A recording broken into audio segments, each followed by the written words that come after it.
Alright, I'm going to talk about an anime character. And look, I know that if you're not into anime, there's a good chance you either think I'm a little baby boy or just plain weird. But I promise you, there's a very good reason why I'm not only talking about this character, but also why this character is one of my favorite characters in all of anime. And it has to do with some pretty important, in my opinion, life principles. So before you write this off as just childish or weird, just hear me out.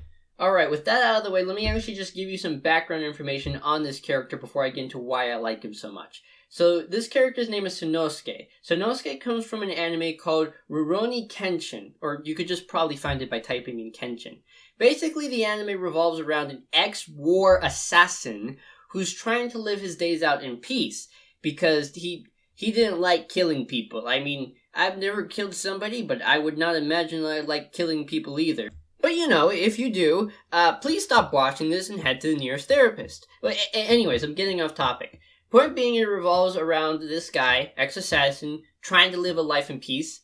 Unfortunately, as you might have already surmised, that does not happen. Things go wrong, people get in danger somehow, and he ends up having to be the one to save them. Now, the other important thing to know about him is that he is under his own personal oath, where he cannot kill anybody, because again, not something he particularly enjoyed doing. So this makes for some very touchy and complicated situations, where it seems that he can't protect his friends unless he kills the other person. So it makes for some pretty interesting and odd scenarios, and there's a much more overarching theme and story to it. I'm just trying not to give too much of it away in case you actually become interested in this anime. Highly recommend it. It's a little bit on the older side. I believe it came out in 1996 if I'm not mistaken, but still a very, very solid, good show. If I can find it, I'll leave the trailer down in the description below if you're interested. But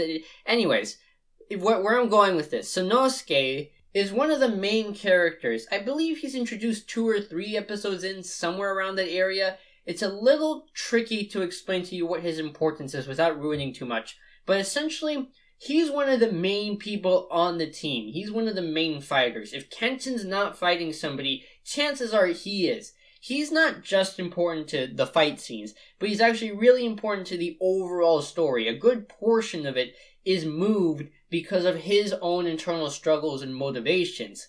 Okay, so at this point, you're probably like, alright, so now I know that this character is very important in an anime I know nothing about. Why should I care? Well, hang on, I'm getting there. See, the reason I like Sanosuke so much is because he embodies 2 primary principles that are extreme opposite to each other, but somehow work very well as his character. So I'll go over each principle individually. The first one's meant to humble you. It's that chances are there's always going to be somebody better.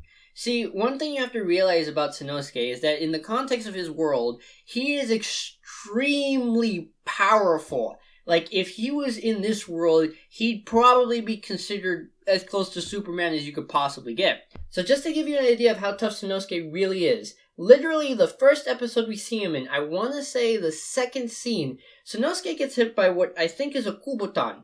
Now, I know it doesn't look like much, but if you fight somebody who knows even just the basics of how to use this thing, well, let me put it to you this way, bones will break! That is how lethal this thing can be. But Sanosuke not only takes it straight to the temple, but the recoil from hitting him is so much, it actually breaks the finger of the guy who was hitting him.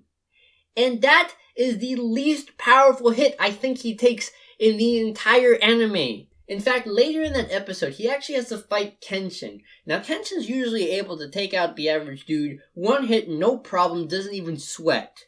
But I can't remember if they told you the exact number that he had to hit, but he had to hit him multiple times. I want to say a couple hundred times before Sanosuke went down. And even after he got back up, he was basically just, like, bruised. That's how tough he is. But as tough and skilled and powerful as he is, he still had to meet Kenshin. And when he met Kenshin, he realized that his skills weren't the best. Like, he wasn't even able to touch Kenshin. Kenshin was essentially taunting him for half the battle. He had to hit him a whole bunch of times. Yes, don't get me wrong, that's how tough he is. But Kenshin was still way better than him in terms of skill. He was not touched, he was not even grazed, and he took down Sanosuke. And the anime actually continues on with him meeting people that are several times more powerful than he is. So much more powerful that they actually made Sanosuke look like his mom was taking him to after-school karate practice and he just got done with his afternoon snack. Even though prior to this point, he was a mercenary for hire, so he was definitely looking for fights prior to this point. But as much as he looked, prior to actually meeting Kenshin, he could not find anybody who even came close to his skill. So for me, Sanosuke meeting so many people that were stronger than him, like Kenshin, really got the idea across that as good as you are, you have to remain humble, because chances are somebody's going to be better than you at some point. Maybe they'll be faster, stronger, smarter, whatever the case may be. So you have to remain humble. Now that, oddly enough, leads into what is arguably an even more important principle that this character represents. And that is, whatever you face, however big the mountain is, you can climb it. Let me elaborate a little bit on that.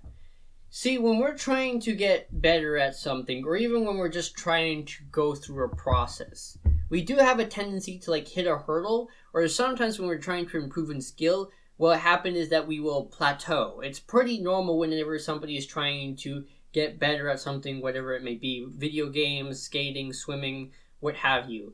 Chances are something's going to happen to you. It's called plateauing. And when somebody plateaus, it just means that you hit a point where you really don't feel like you're improving very much, if at all. So you hit these points, and a lot of people will give up, and even if they don't give up, they do have a tendency to waver a little bit, which is understandable, because when you're training really hard or practicing really hard and you're really not getting that much progress, it's pretty understandable that you might be kind of feeling. But a lot of people with a good amount of determination can usually get past those plateaus. Now, keep in mind, Sanosuke is not just facing a plateau. He is facing people who, even though he's trained for years and years, and prior to this point, nobody could stand up to him, they somehow are, like I said before, leagues above him. That is a lot more impactful when you really try to think about it from his perspective. That is like having your entire worldview of the thing that you love to do just shattered, because you understand that this is the amount of skill people in the world will generally have. Sure, maybe somebody might come out that can match you or even just be a little bit stronger than you, but to be at the top of the fighting game for so long and then have somebody just shoot past above you, that's a major deal. That'd be like if Michael Phelps woke up tomorrow and found somebody who could swim 5 times faster than he could. That'd be like if Usain Bolt ran to the track today and found somebody who was 20 times faster than he was. That's how crazy of a difference it is for Sanosuke. That's a major world-breaking deal. But Sanosuke doesn't even waver. He stands there and still continues to try to fight.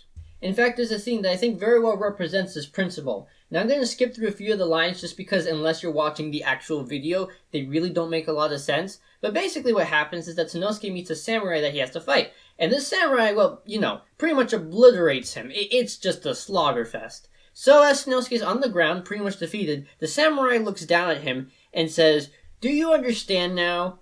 You are far from me or the Batosai in both skill and experience. Compared to us, you are just a loud little fledgling." So at this point, you might expect Sanosuke, if he's not completely passed out, to say something like, "You're wrong," or at the very least try to disagree with him. But that's not really what he does. He gets up and he says, "So what's your point?" So he's completely accepting of the fact that compared to these other martial artists, he really doesn't have that much skill, ability, or experience. But even after acknowledging that he is no match for his opponent, he still gets up and tries to fight. Unsurprisingly, he gets hit again, but this time he uses it as an opportunity to finally land his first punch. After that, he says, "Are you a little surprised?" neither you nor Kenshin started out as strong as you are now, right? Don't take me lightly just because I'm a fledgling. Now that's one of my favorite lines in all of anime. Essentially what he's doing is he's telling the mountain in front of him, don't think that just because I can't see the top, that doesn't mean I can't climb you.